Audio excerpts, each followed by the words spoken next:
Hello. This is from a still incomplete autobiographical novel, Behind the Woollen Door. Chapter 11b. Picking Berries During Dawn. The sun barfed its excesses down upon us, forging fiery glintings from the hayfields, making November seem impossible, and grass grew on the tram tracks. I was with Kathleen, who lived 12 minutes from me, 13 if she were in the far end of her family property, for her parents owned a modest yet long field, which was included as part of their house. They had installed 6 hedgerows, bebearding the field with their coarse textures. Remarkably, Kathleen and I were born exactly 17 weeks apart, but we shared more than that. We were both entirely unable to say the word "fskt." We were both right-handed, and we both shared an intense, savage hatred of negativity. Oftentimes we would stand on street corners, creating stories together involving the folk who strolled by. Who's that? Why, that's Elderson Floke and his gigantic dog, Stuart. Elderson is considering giving up his job as a surveyor, as he has become allergic to houses.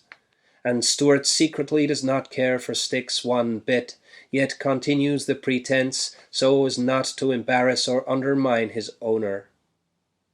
In 3 years' time, Stuart will father a flock of puppies with David, a cocker spaniel, using a willing poodle named Alice as a surrogate. Elderson will secretly resent Stuart's happiness, but also come to love the canine family as his own.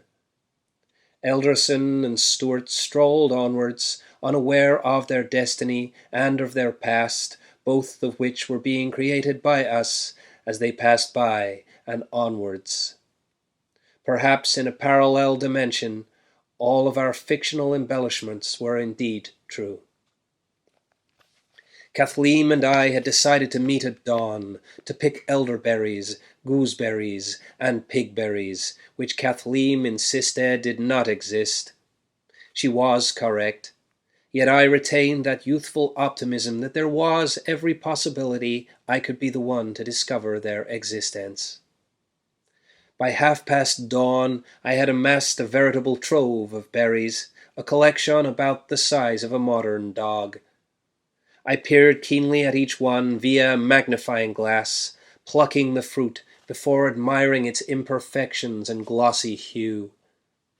Kathleen had become fixated by an overweight bee she had spotted, lethargically buzzing around the lower end of the stems. I suggested to her this was, in fact, a bumblebee, perfectly within its weight parameters, although conceded there was a chance it could have been an anarchist bee, abandoning the hive, following a dispute over the rota, or working overtime and simply tending to its own nutritional needs, free from the shackles of slavery to its demanding matriarch.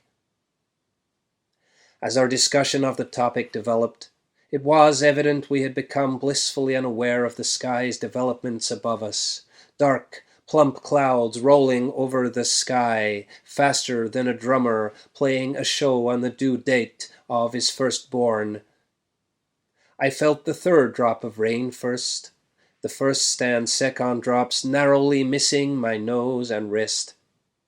Very quickly more drops pursued them in a high-speed chase downward, the subsequent thunder bellowing after them like a bear knocking down a shed.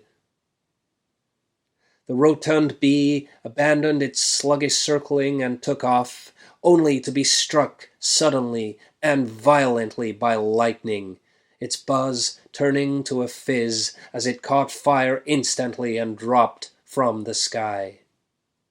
Kathleen and I gathered our berries and cut a dash to the back door, speechless at being witness to something so rarely seen, yet wholly memorable, like an adult elk tripping over its own legs, or a sprightly nun. We reached the house, hearts racing, bodies drenched in sky juice, where we were greeted with towels and apples by her father Gerald. The A was silent. Gerald was a stocky man with heavy eyes and a moustache that always seemed somehow alive. He had a laugh like a donkey trying to do an impression of a man laughing. He had had a cold for 6 years and made bottle tops out of old necklaces. We told him of the berries, the weather, and the bee, and I asked him if he believed the bee's death had been an act of God. He stared at me for 37 seconds, sneezed, and left the room. Apparently, he had always thought me to be a strange child. I overheard this while hiding under a table in the local cafeteria. I also overheard him complain that the cafeteria's salt was too peppery. Truth is not the cousin of fortitude. Even elderberries must start young. Sometimes a bridge can be the destination.